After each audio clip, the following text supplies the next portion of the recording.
Hi everyone, and welcome to a new video. I found a place to prop my camera, for now at least, but you can see some of my K-pop things from concerts over here. It's funny, so my cleaning lady, the first time she came, she didn't make it to my desk, but when she made it to my desk, she moved this is a Yoongi popcorn bucket, and then she put this Gyuvin picket facing outward, so it's like, oh, hi Gyuvin, like he welcomed me to my apartment. Anyway, I've been watching some YouTube videos right here on my computer, and one of the things I've been watching is, oh, I can take this off, is some book vlogs, and I thought, because I already do like a monthly wrap-up on my podcast, which is Books and Dramas with Bana, in case I didn't mention it. I know I didn't mention it in my last video, but it's Books and Dramas with Bana is what it's called. And I've been trying to do monthly wrap-ups on there of the books that I've read, because it requires a little less editing and I don't have to hold the book up the whole time. But I've been watching some reading vlogs and I was like, oh, that would be kind of fun to do. So I decided to start another stack of books. I'm currently reading 5 physical books right now, and I have 3 that I'm reading online. One is on my Kindle, one is a novella, and the other 2 I'm just kind of slowly going through. But the first one I wanted to talk about, a physical book, and that is this book. It's called Skandar and the Phantom Rider. I thought I'd just fill in like the book vlog on these books and how I'm feeling about them and what page I'm on and stuff. So this book actually was one of my coworkers, but one of them was working with a child, and he was really excited about this book that he was reading, and he was telling her about it, and she was like, oh, that does sound like a really interesting book. So the next day, or he told her she could borrow it, and she said, oh, but I don't like to read books in Chinese. She speaks Chinese. But she said, I don't like to read books in Chinese because I don't like the formatting of the Chinese on the paper, because a lot of Chinese books write it like up and down, and a lot of younger Chinese don't like to read it that way, basically. So she said she doesn't like to read Chinese books. So then he brings her this printed book in English, and she gives it to me because she's not a big reader, for like a pleasure reader. So I said, cool, I'll read it. And it wasn't like on my top priority to read, but then as I was running out of books before I went to spring break to read, I picked this up. It's called Skandar and the Phantom Rider by A.F. Stedman. This is the second book in a series, so it's like, it kind of explains a lot of things. Like, obviously you don't get it doesn't re-explain the scenes, but it's basically like, oh yeah, you know, like last year when you did this thing. Like, it references it, so I feel like I didn't miss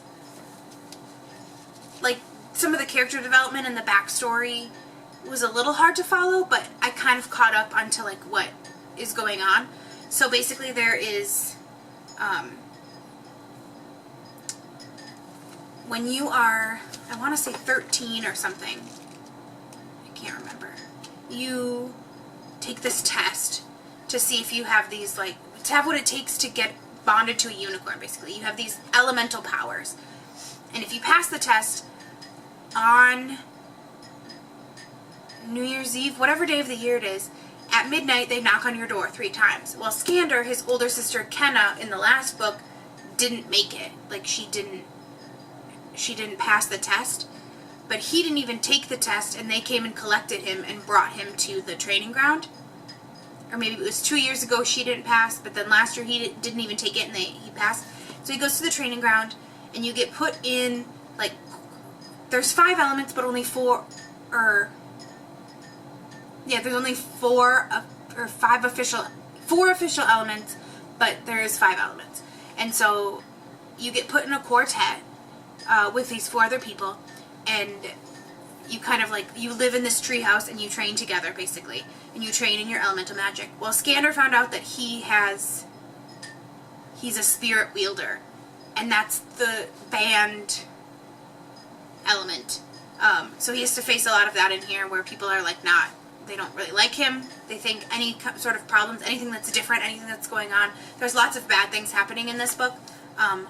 You get bonded to a unicorn, basically, when you have your element. Well, there's a lot of wild unicorns, and these wild unicorns are ending up dead, which wild unicorns are immortal, so like unicorns don't die, so it's weird that they died. And so everyone's blaming Skandar because he's a spirit wielder and they're unpredictable and they don't know who they are.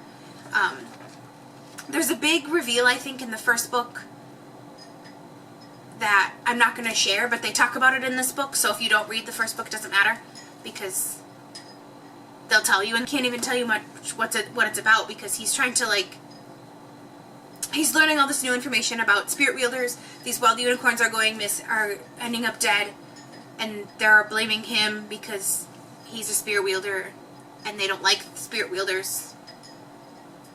And so he's trying to, like, just be his own, like, 12-year-old, 13-year-old self and just train in his own element. But bad things keep happening and people keep blaming him for it, so he's trying to navigate that. I'm on page 244 of 483. So it's taking me a while. This is also not my top priority, so I'll read like a few pages here or there, or like the chapters are kind of long, so sometimes I'll just read from like one set of a chapter to another set of a chapter. I am enjoying this more than I thought I was going to enjoy it. At the beginning, it seemed like I wasn't going to be able to follow it because I didn't read the first book, and it was also very like magic heavy, but I actually can follow, and like it's pretty easy to, I know who all the characters are now. Like he has a quartet, and then the only tricky part is that the unicorns, everyone's unicorns have like 3 or 4 names, and so they'll say like, oh, Skandar and Scoundrel are coming, and sometimes they'll use like the full names for the unicorns, so sometimes that gets tricky, but usually they're always with their rider, so you don't really like necessarily need to memorize which unicorn goes with which rider, generally. And if he does see like someone's unicorn by themselves, he'll usually just say like, oh, they're fiery mane, and then you're like, oh, it's the fire guy. Like, I get it now. So that's really interesting. I have been enjoying this, but like I said, it's not my top priority, so it's going to take me a little while to get through it, but I don't think I'm going to DNF it. I don't DNF very many books, but I don't think I'm going to DNF it, so that's very good as well. I also forgot to mention in this vlog, I'm not going to talk about the ebooks that I'm reading right now, just the physical books. I might do a separate one for ebooks, I'm not sure, because I tend to read more of those at a time, and I can sometimes read that on the bus. So when I'm going to tutoring on the weekend, sometimes I can read that on the bus, but sometimes I cannot. So we'll have to see how that goes.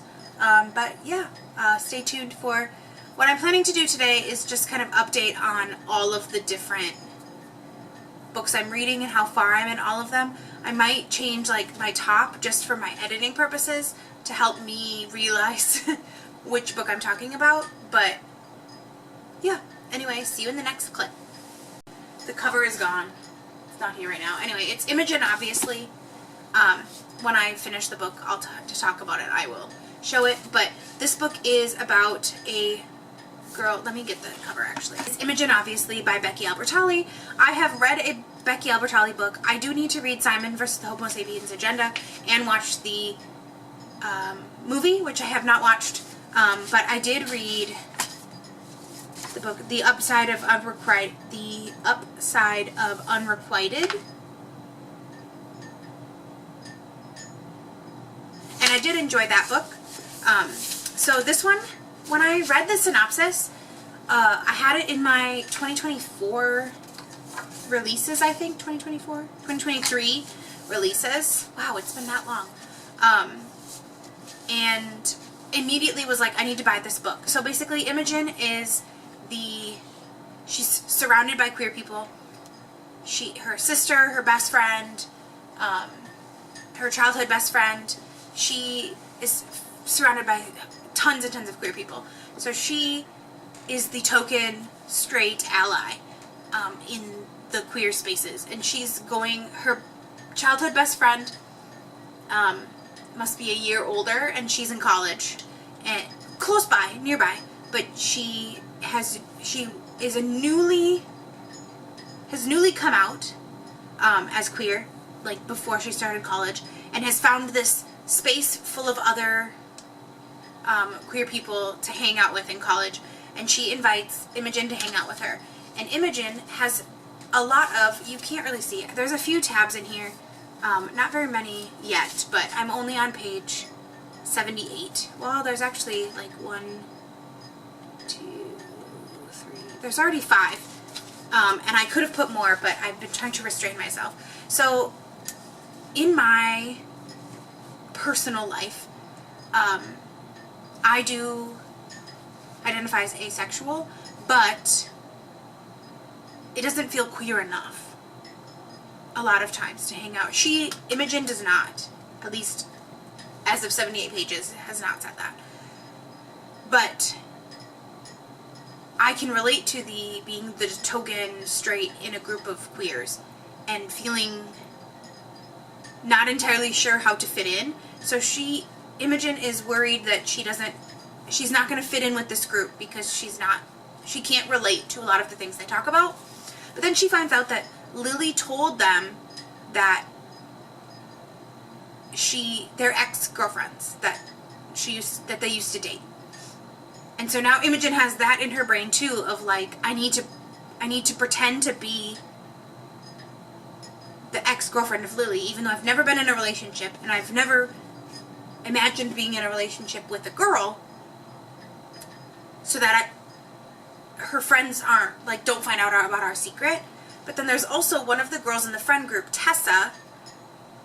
Imogen starts to feel, according to the synopsis, of course, the more time Imogen spends with chaotic, freckle-faced Tessa, the more she starts to wonder if her truth was ever all that straight to begin with. So she kind of starts to question her sexuality or question herself the whole time. There's one issue that I have with this, and I guess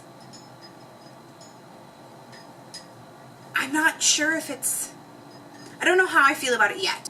There are there's also at the end of every other chapter or every chapter, she's having texts with her friend Gretchen. But she's thinking, within these 70 pages, she's remembering times when her friend Gretchen approached her and was like, hey, this thing you did was really not okay. And in my head, it didn't feel not okay. But it feels like, and then there's been a couple other times too where she'll point out things that Imogen did wrong. And because I feel very connected to Imogen in the way that then that makes you question every single move you ever make in your entire life of did I just offend somebody? Did I just do this wrong? And to me, all the conversations Gretchen's having with her is just exacerbating that, and it's going to make the experience of them in my brain, it's going to make the experience of them hanging out together less enjoyable, because Imogen's going to be constantly wondering if she's offending Gretchen. I'll have to read more into it. It sort of feels like Gretchen is not that great of a friend. That's the vibe I'm getting right now, and I don't know if that's the vibe we're supposed to get, or if that's just the vibe that I'm getting. And it's hard for me to determine it based on those conversations alone, because like I said, I don't identify as queer like Gretchen does, and so it very well could be offensive. And it very well could be offensive to Gretchen, but maybe not to all bisexuals or to all people that identify the way Gretchen does. And so I don't want to say that experience, that she's lying. I don't want to say that that's not. But the way that she went about it, I think, was knowing who Imogen is. And obviously Gretchen, and I've only known her for 78 pages. Gretchen has known her way longer than that. I feel like Gretchen knowing that about her could have maybe been a little bit more sensitive in that regard. But I'm going to have to read more to figure out that way. But that's my truly big gripe, is that every time she brings it up, I get anxiety of as soon as she says, like, can you not do that, I'm like, oh my god, what did we do wrong? So I'm like, that's the only thing that, like, is getting me truly about it. But it's nothing about the book. It's the character. And, like, I can't tell if I'm supposed to feel like that or not. Like, if I'm supposed to like Gretchen or not. Because right now I don't like Gretchen. But I like Lily. The only problem with Lily is that she lied to her group of friends. But I like her group of friends. I think they're fun. It's bringing me back to, like, being in college. I can't wait to read more of Imogen and read Imogen's mind. And I can't wait to get to the part where she starts to think differently about Tessa. Her book that I'm currently reading in person is What the River Knows by Isabel Ibanez. This was the Fairy Loot book for December of 2023, I believe.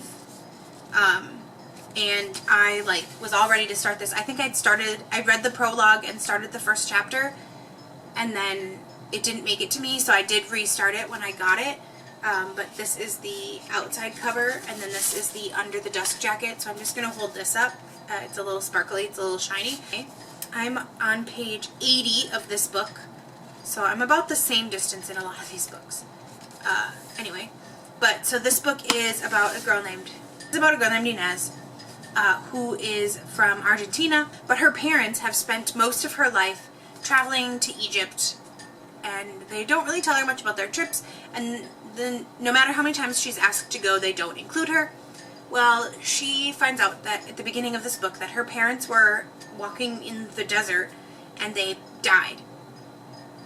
And she feels like that is not sufficient enough answers, because it's not an answer at all really about what happened to them. And so she sneaks on a boat to find her uncle, who is currently in Egypt, to try to find some answers. It takes place in 1884, I believe. 1884. And it is so hard for me to read because of knowing it's 1884. You can imagine the feelings they have towards women, especially young women. But, like, it starts with her aunt, who's very much like, you have to stop drawing in the garden, you have to, like, find a husband, you have to, like, stop wrinkling your clothes and all of those. And that's, like, it's, like, laughable funny, because it's, like, so many of the, like, respectable ladies, like, that's how the women act. But her uncle and, like, the men already, 80 pages in, I'm so frustrated with just, like, the things that they say to her. Like, it's ridiculous. Like, her uncle was like, well, I'm in charge of your estate and in charge of your money, so you can't go anywhere until you have to go home because I'm buying you a ticket home because I'm in charge of your money. And, like, just the way that they speak to her is so frustrating. There's, like, this man that she meets on the train who literally, like, steals something off her finger, and nobody believes her because he's a respectable British man who's took things from her. Like, that's so frustrating. And it totally makes sense and is, like, that's why it's so frustrating. There's a character, there's, like, a love interest, I'm sure. It's kind of, like, alluded to. But the way in the dedication it said, it's for Rebecca Ross, who fell in love with Egypt as I wrote the first draft, and who swooned when Wit first walked across the page. And I was like, oh, who's Wit? Must be the handsome assistant. And then he, like, walked on the page, and they, of course, don't tell you his name right away. But as soon as she described him, I was like, oh yeah, that's him. And, like, he's this, like, posh British man. Well, he's, like, a young kid. He's not that much older than Inez. But they're so funny right away because, like, he's sent to send her back on the boat she came on, and so he takes her things and he pushes her, like, he pushes them towards the boat, and she runs off, and she's like, if I know anything about him, he's not going to leave my stuff on the boat. He's going to bring it with him, so I have time to run away. And then there's, like, little sections that are told from his point of view. I didn't have time for wayward nieces, even if they were related to my employer. I considered leaving all of it on the dock, but when my conscience protested, I let out a rueful sigh. My mother raised me better than that, unfortunately. I had to hand it to Olivera. She won the point, but I wouldn't let her win again. That would be annoying. I'm really excited to read more of them.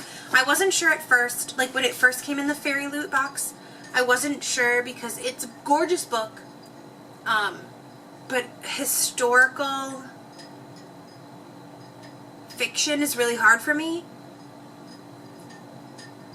especially if I don't know a lot about the topic. So like I don't really know much about ancient Egypt other than like the basics, like hieroglyphs and pyramids and like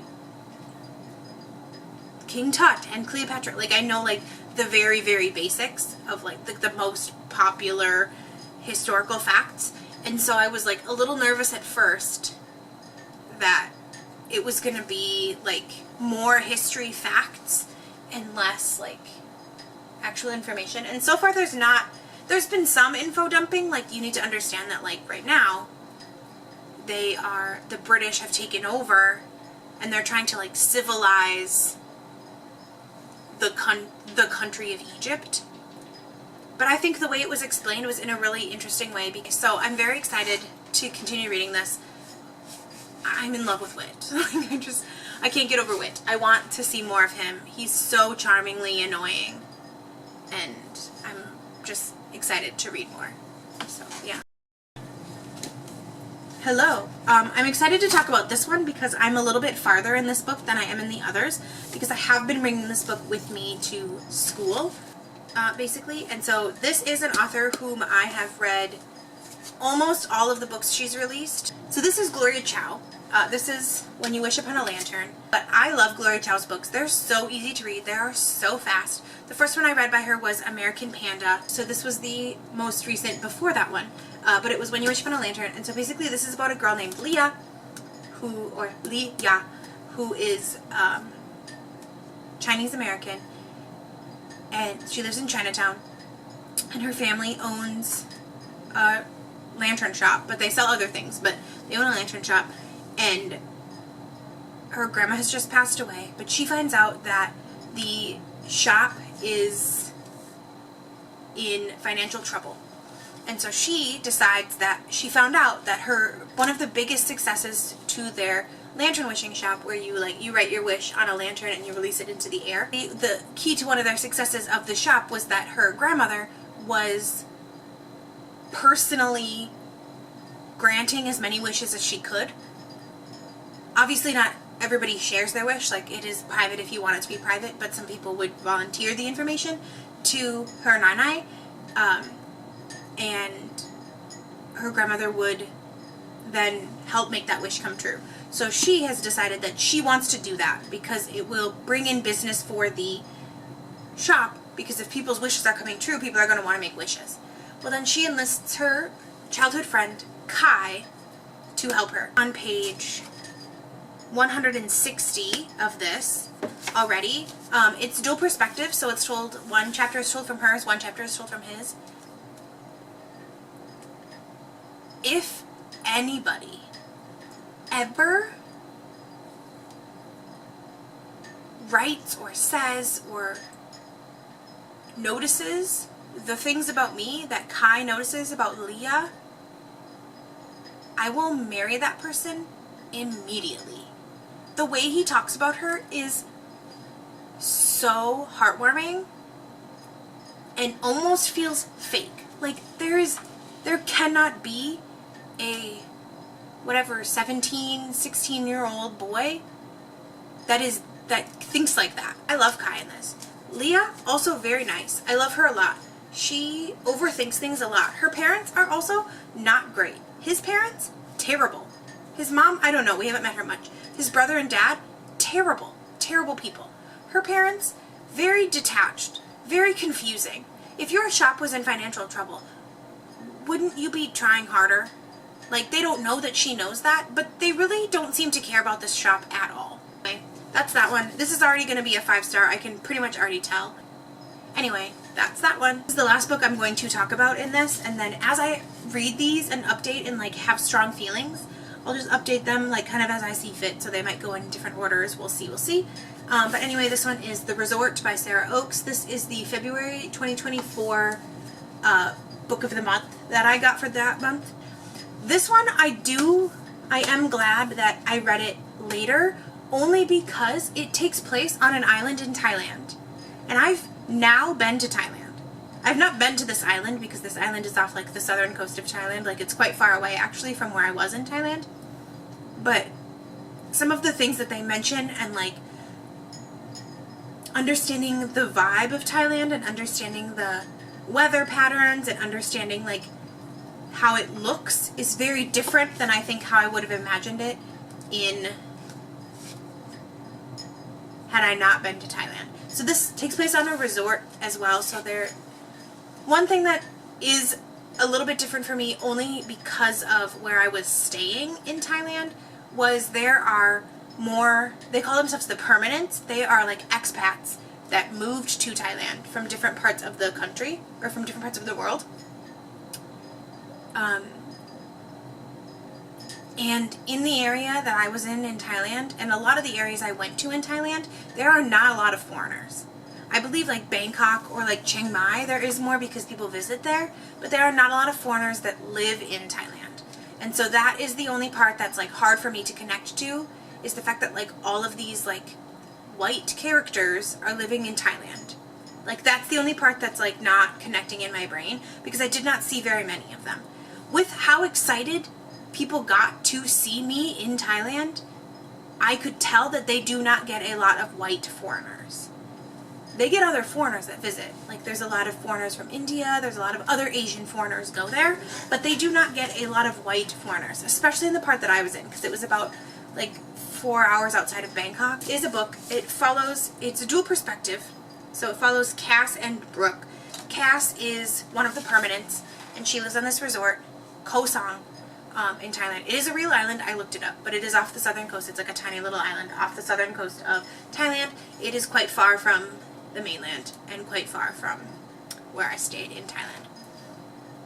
But so she is like a scuba instructor there. But she has this secret. I'm only on page 60, so I'm not as far in as others. But she has this secret, and it seems like someone on this island knows her secret, but she's not sure who it is. She has a fiance, but it's not him, because he doesn't know either. Well, she hasn't told him, so it could be him, but he's not acting suspicious. So she's kind of anxious because she's like, who knows my secret? And it must be a bad secret because she's worried that she's going to she's like unsafe, basically, because of the secret. Well, then Brooke is an influencer, and she travels the world and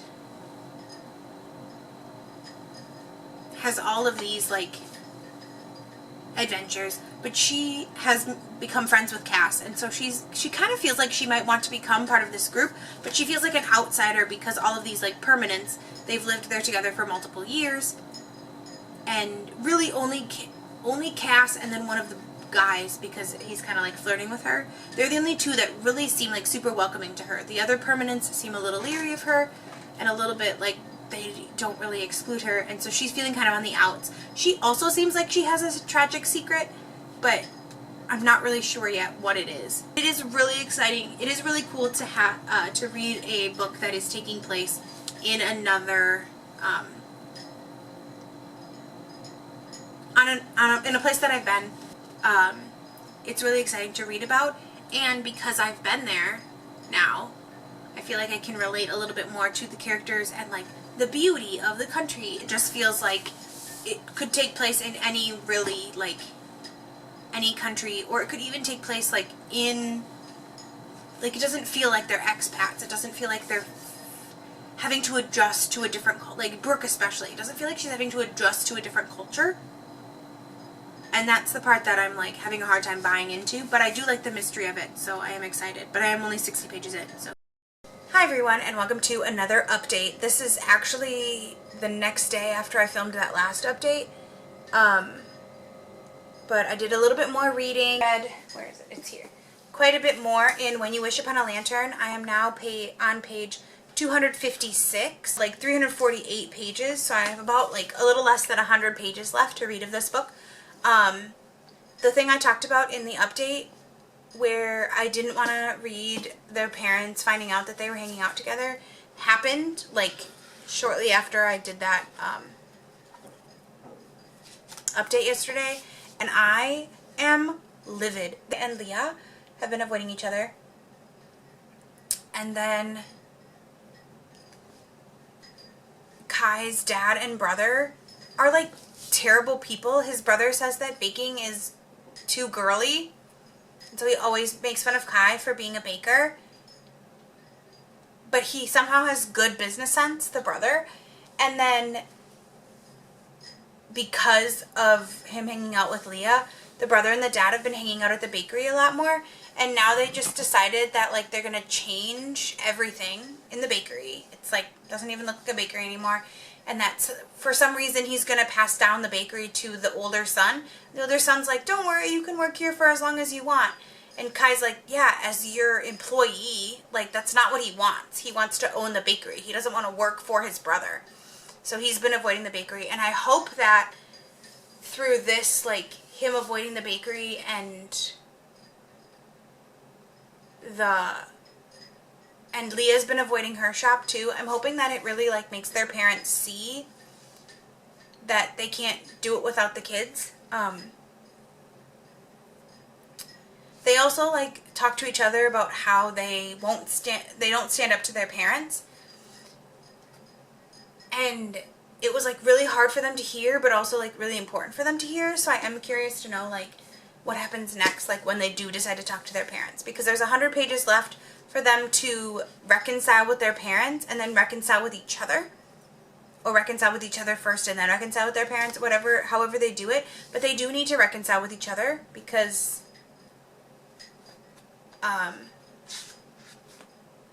I don't think I can read that much more of that. I mean, I will, but, like, I'm being dramatic. But I was like, I don't know if I can read that much where they're, like, not talking to each other. I just can't. I am hoping to read some more of this tonight. This is the only one that I've made, like, super significant progress in since that last update. So I just wanted to pop in and share that. I'll see if I can update tonight before I go to bed if there is, if I've read a significant amount more. So yeah, we'll see. Because I was just reading this, The One You Wish Upon a Lantern. I'm almost done. I'm on page 311 of 340. So I only have like 20 pages left. I have to get on the bus soon to go tutor. I just reached out to the mom to make sure that she still wants me to come because it's going to be like about an hour on the bus. Anyway, so I'm almost done with this book. I did figure out the reason why her parents were being really sketchy about the whole shop thing. I liked that, like,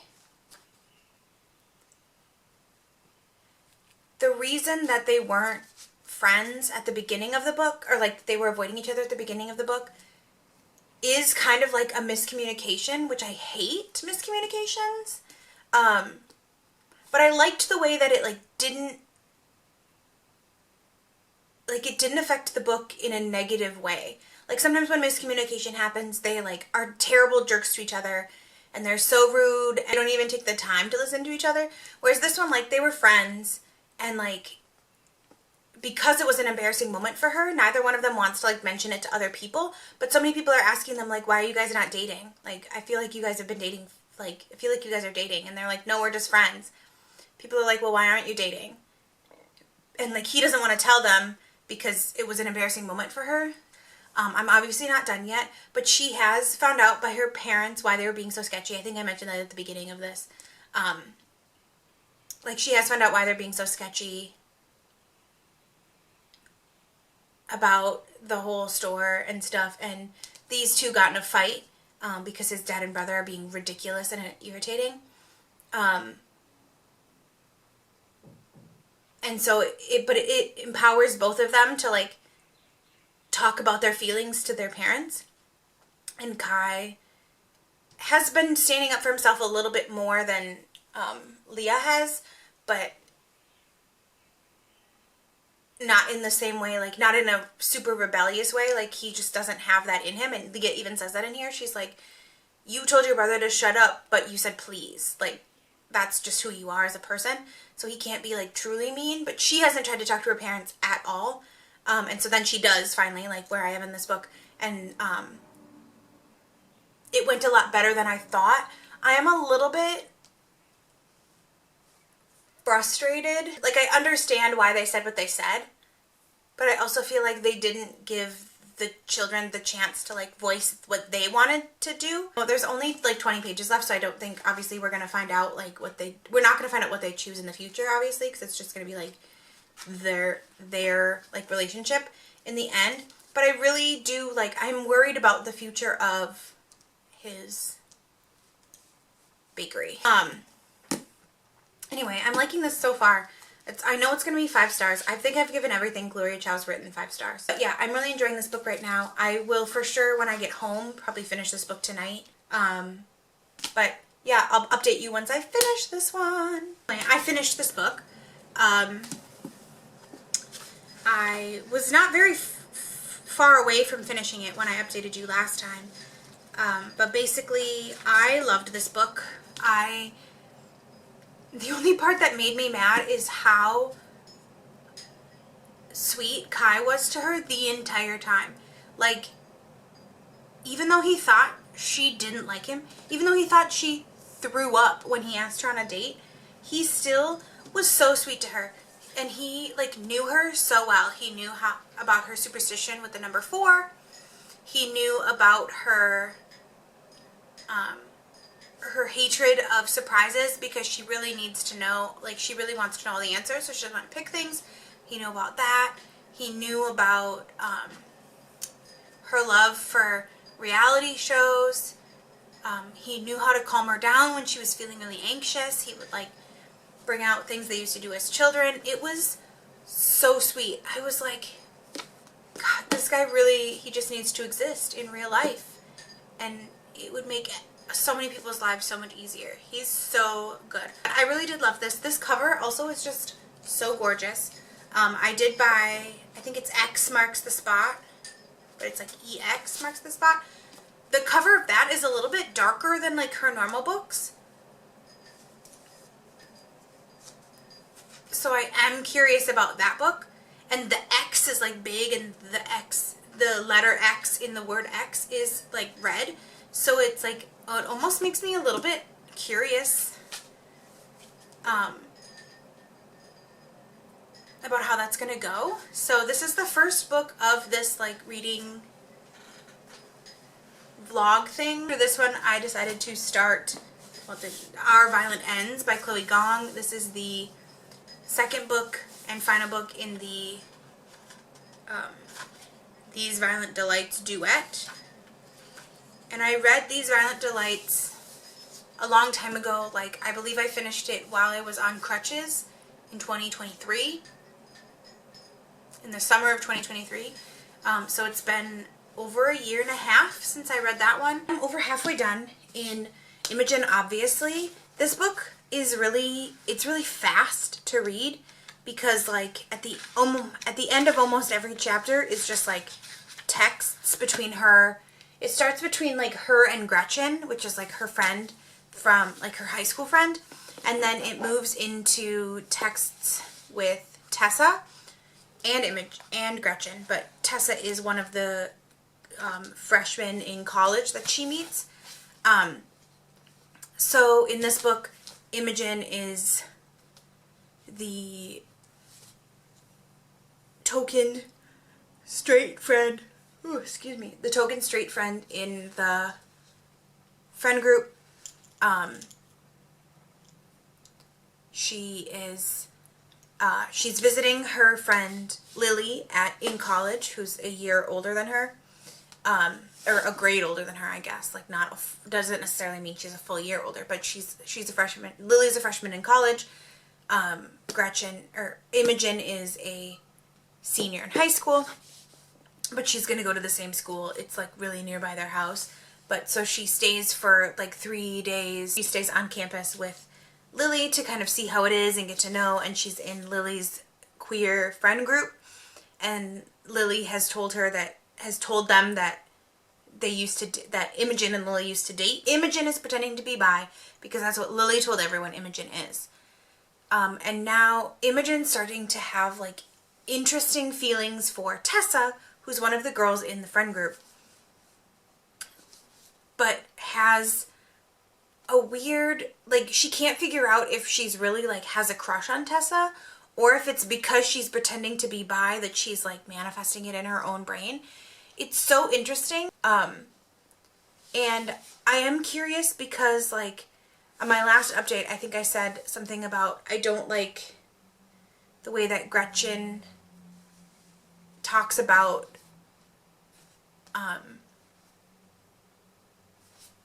Imogen, in the sense of, like, apparently a lot of things Imogen does are wrong or, like, disrespectful to the queer culture. And again, I don't identify as bisexual or a lesbian, so I cannot confirm or deny if what she's saying is actual truth. But, like, the way the way I'm reading it, I'm interpreting it as if it's, like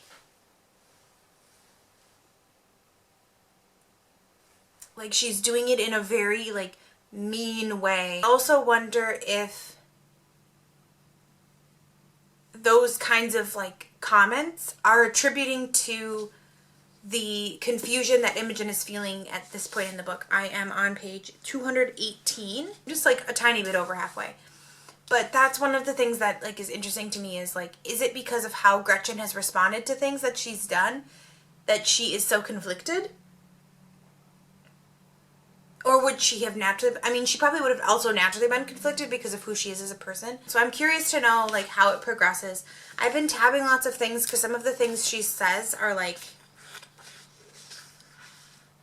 really reminiscent of, like, things I've thought or things I've even talked about. I didn't get to read a lot today, so I'm hoping to read a little bit more tomorrow. It goes really fast, so I hope I can be, like, 1/3 of the way through, which is page 312. Even if I can get to, like, page 300 tomorrow, I think I'll update you and see how I'm feeling about it. But anyway, I'll see you in the next update. Okay, my aircon on this bedside is on, so just ignore that if it's loud, but it's hot. I just came on to give a super quick update. I was reading a little bit before school, and I just have to say that I'm not the only one who has problems with Gretchen. Lily, the college friend, has always had problems with Gretchen, and in the chapter I just read, even Imogen's sister is having problems with Gretchen and her queer discourse, and both of those women are queer women, and so it is, and then now Imogen's, like, thinking it in her head, it is affecting Imogen's thoughts about what's going on with her and Tessa. I will read more of this book. I'm going to bring my tabs with me because I feel like I need to tab, like, valid conversations that she has about her queerness, even with herself. Also, the last one I tabbed was really meaningful. I think it was, like, no, where is it? I swear I tabbed it. Okay, maybe I was supposed to tab it and I didn't tab it.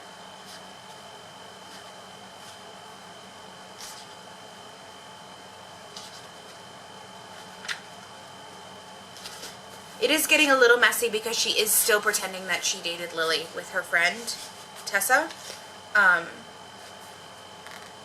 Here's where I'm supposed to be. So it is, like, a little bit iffy because it's, like, just come clean about that. But I think she's trying to figure out, like, how she feels before she, like, ruins it, I guess. So I'm curious to see how that goes. But anyway, Hi, everyone. I literally just got home from work.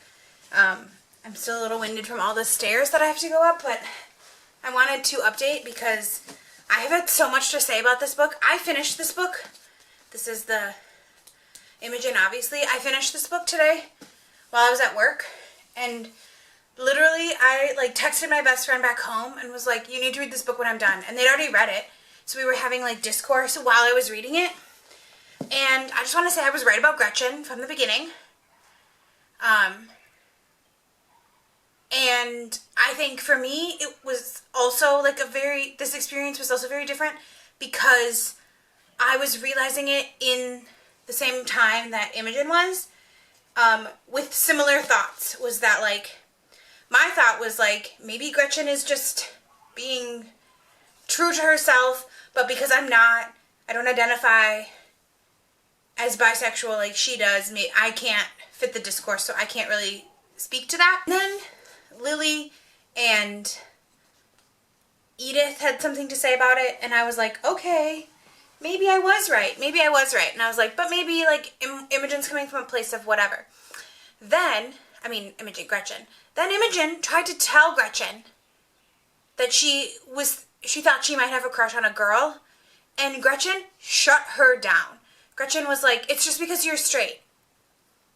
And then she literally comes out at the diner table across next to the girl, well, Gretchen's sitting in between the girl that Imogen has a crush on and Imogen, and she literally says something about it in front of Gretchen, and Gretchen tells her that she's just being a pick-me. No, I was right about Gretchen from the beginning. I feel validated, I feel heard and seen, and I'm like, okay, good. I was not going crazy. This is literally what's happening. I did love all of the, like, the queer discourse in this book around, like, what it means to be queer and, like, what it means to, like, fit in. I'm going to start for the next reading vlog. I'm going to start Chloe and the Kaishao Boys by May Koyuto. This was a debut novel. That's what I'm starting now that I finished this one. I'm starting that. I still have three more books in the vlog to finish, but I'll talk about them shortly. Okay, bye-bye. Hi everyone, I have another update. My hair is wet, so I didn't want to sit on my bed for this update because then my bed gets wet. So I am almost halfway. I'm like, what is halfway? 188. I'm 8 pages away from being halfway in What the River Knows. And there's lots of interesting things going on. First of all, freaking in love with Wit. I love him. He's so cute. He was like charming from the beginning, just like the smirk when he like meets her at her, he like knocks on her door in her hotel, like in her parents' hotel room suite for the first time, and is just like leaning against the door. I like loved that imagery that was used, like it just, the way that she describes him in this book is just so like you get it, like you understand. You're like, okay, I can see why Inez like fell for him hard, like, or is conflicted about her feelings for him, because like she's like, he works for my uncle and he's not very nice to me, but he's so charming, and like I can see why she has the conflicted feelings. It's like he's doing things for her, but he's not. But it's not a big productions, and it's like the little things. Like that's what I really like, is like the little things of like, I'm gonna have your back. I'm gonna check on you to see if you're okay after you jumped in the water. I'm gonna, offer you my jacket or whatever, like things like that. It's so endearing. I love it so much. I'm excited to see more of this, and my problem is that a lot of these books I brought from home are potentially series, and that means that I'm gonna want to buy the second book in the series, but I have so many books that I don't know if I can. My goal would be to finish this book and at least one of the other ones, either the Resort or the Skandar book, this weekend. Ideally I would like to finish all 3, but for sure I would like to finish this one. I can finish this one and another one, I believe, this weekend. If I'm covering the same person I covered today, tomorrow I have some time to read this book, so I will.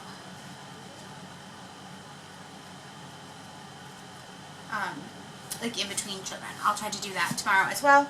So yeah, anyway, thank you so much for watching. I'll see you in the next update. Hello and welcome to another update. You may or may not be able to hear screaming children outside. They're just I believe they're just playing, but I don't have my windows open either, so I'm not sure why I can hear it so clearly. I think it's because my air con is not on right now. But I was like, wow, it's quite loud. But I am three quarters of the way done with What the River Knows book. I was going to update earlier today because there was something that I was like, oh no, I'm going to be so sad if that happens. And then it did happen, but I can't tell you exactly what it is because that would like ruin a big surprise in the book. But what I will say is that I hate, and I'm going to say I hate this only because it makes me feel bad for the characters, not because I don't like when it's done in books, because if it's done well, it's really like, if it's done really well, then it's really good. And I know it happens to people, but when someone is betrayed by someone that they should be able to trust, I just feel really bad. I just can't. I'm like, why? Why is this? Like, I feel so bad when that happened. I've tabbed more things. You can't really see because the pages, there you can, a little bit more. Anytime Wit does something that's like swoony, I have to mark it. There's just like things he does in here that are so swoony where it's like he believes her intrinsically even for no reason. Like she's a little fearful. She hears information that makes her fearful of her uncle. And she just mentions to him that she might be like a little bit afraid of her uncle. And he, thinking he might like not believe her, he might believe her uncle, but he still like tries not to leave them alone together in that moment. He's like, I ran, like her uncle tells him to go get someone, and he goes to get that person, and he comes back and he's like, is everything okay? I ran as fast as I could. And she's like, you ran? Like she's surprised that he, like, because he was confused about why she was afraid of her uncle, but he still like listened to her, he listened to the fact that she was concerned and still ran so that she wasn't alone with her uncle, so that in case something happened, like he made sure that didn't happen. But yeah, I just want to keep reading this book. I did turn on my hot water so that I can take a shower in a few minutes because I don't have to work today, so I've just been kind of lazy lounging around and I do need to shower.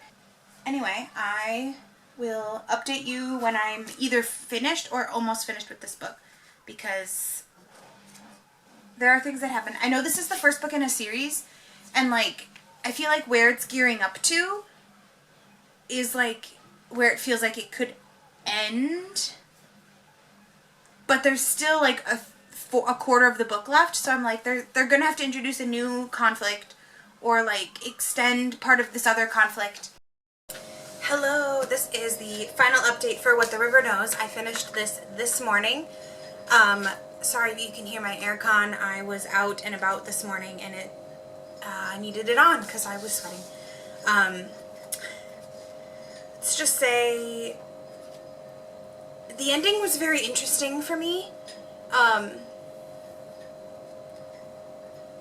I did request the second book from my library because I was reading some information on Goodreads about the second book in the series, and it seemed like it wasn't as good as the first and that people were very disappointed with things, but there are some things that happen at the end that I want to know how they're resolved or how they're explained away.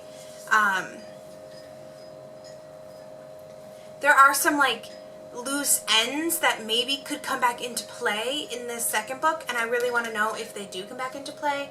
But the overall consensus for what I read was that the second book is not as good as the first, so I think I'm just going to like read it on my Kindle, and if I really, really enjoy it, or if I'm really enjoying it, I might buy the second book, but it doesn't seem likely based on that.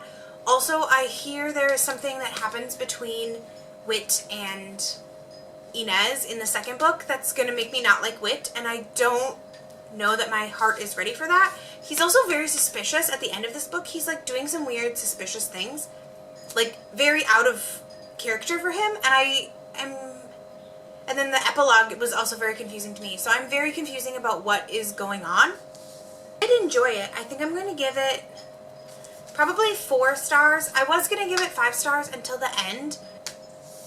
But I just have 2 more books left in this vlog to finish. So hopefully I can finish those quickly and start editing this. So yeah, I will see you in the next. I'm almost halfway done with The Resort, so you'll see me in the next clip for that one, I'm sure. I also came here to update you. I'm a little bit over halfway done on The Resort. A little bit worried that I think it's tricky because it's either very obvious who the villain is in the story, or it's like this other unsuspected person that I think could be the person. But then there's also problematic parts of that as well, based on where the book takes place. And so I'm very curious to know, like, is it the obvious person that Brooke, the other main character, thinks it is, and Cass suspects it might be? Or is it a completely other person that we haven't even thought of? Is it people that, like, they've accused and then took back?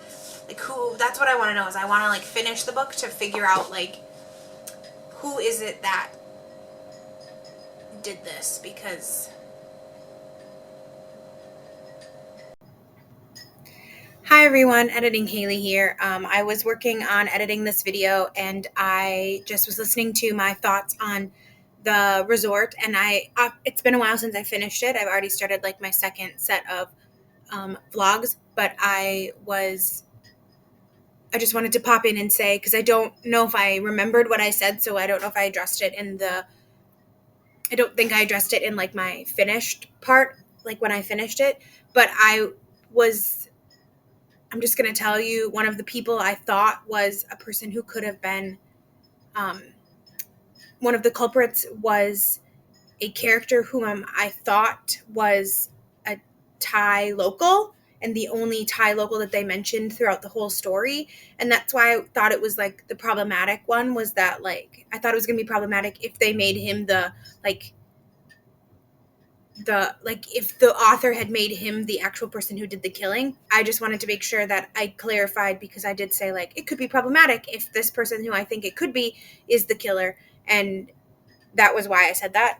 But it is not that. So I realized that like what I was saying could seem a little bit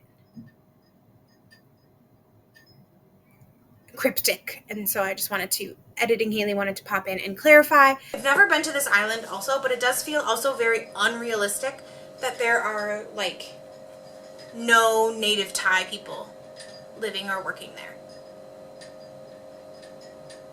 Like, I think that's also part of where the problem comes, is like she talks about like one native Thai who works at the bar sometimes, but then he's like never mentioned again. Hello everyone, I'm here with another update. I'm almost done with The Resort, but not quite yet, but I'm 3/4 of the way done with this one. Now there's like, they figured out the plot, or like the big, like they're getting to the point where they're basically, I think, gonna figure out the mystery. There is one thing that I'm very curious about, was his sister is here,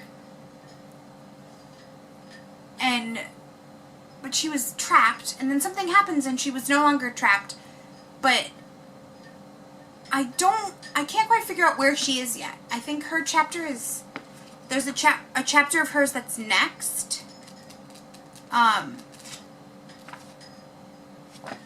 it's like her brother's just out here walking around, like he's super close to where they just were, like he's just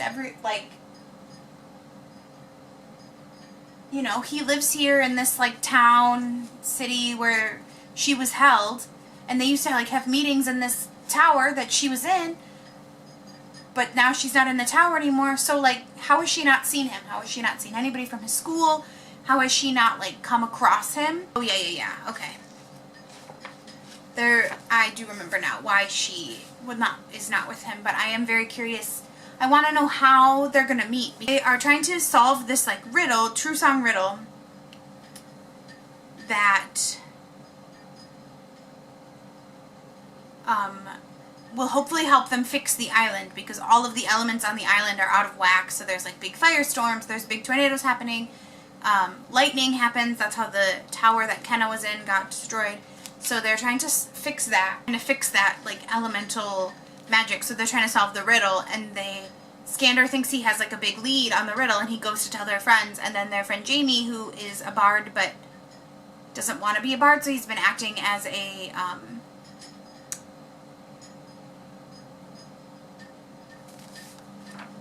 what's the word I'm thinking of? Blacksmith. He's been acting as a blacksmith. He has his true song, which is like something you can't control. It just like happens to people. And so he gives them more information than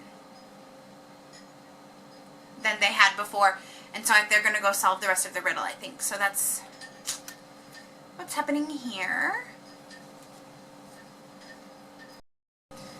Hi everyone, and welcome to another clip.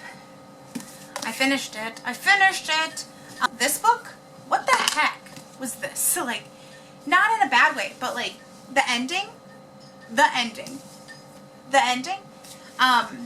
So my last update that I did was at like 3/4 of the way. Literally like the next chapter. Well, the next chapter was Cass's chapter, but the chapter after that was Brooke's chapter. Literally the next Brooke chapter, she was like, maybe I was wrong to like blame it all on Cass. Maybe I impulsively posted that Instagram post, blah, blah, like, maybe what happened to me back in college was not Cass's fault. And I was like, duh. Like, I just talked about this. Like, that was my big pet peeve, was like blaming Cass for something that, or like blaming another woman for something that she didn't do. Like, she wasn't even in the room with you. She didn't even know what happened to you. It was wild. I was like, whatever. I'm glad that this whole situation like didn't actually affect tourism. It like made it stronger, because then the people that are actually there for good reasons, and like the locals that live there, will actually get like, they'll reap the benefits of that, and these other people will not. Also, the whodunit. Whoa. The epilogue chapter, was not expecting that at all. I was not expecting that. I had to look to see, because I know this is this author's first book, and I was like, I don't think she's writing a sequel to it, because it's a thriller, like usually you don't. But I was like, I'm just curious to know if if these characters are going to come back, and it doesn't seem like they are in her second book that's coming out in July. So all of these expats are terrible people. All of them. Brooke, Cass, Brooke and Cass included, they all are terrible people. They've all made terrible decisions in their lives, and they've all tried to run away from them and come to this island to get away from those terrible decisions. And that is like,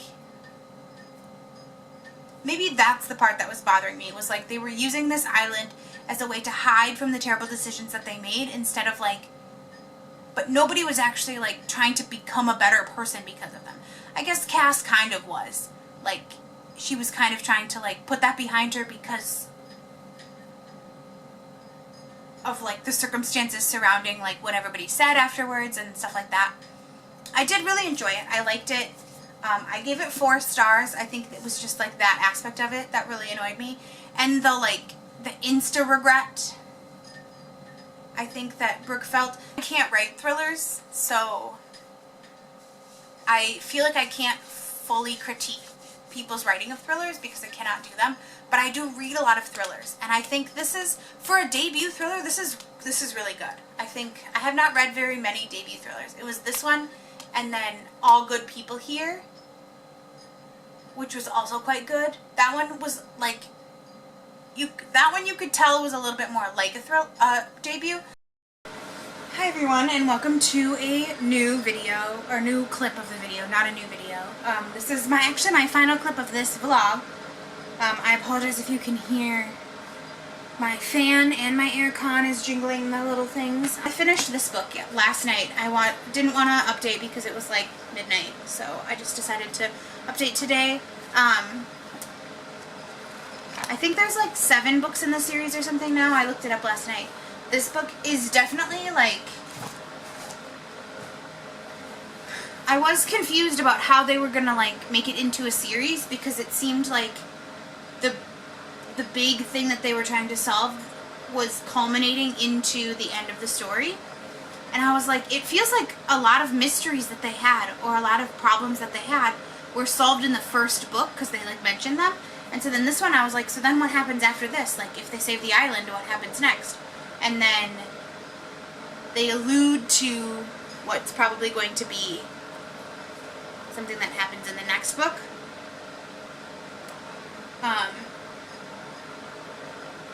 And so I'm like, very interesting. And it is interesting because the character that I connected with the most is actually Kenna. And she was like not even in the same time as Skandar, like throughout, like they were in the same time, but they weren't even in the like same place together. And she doesn't have that many chapters in the book like about her, but he thinks about her all the time. And she's gonna definitely play a bigger part in the 3rd book. So it's very interesting.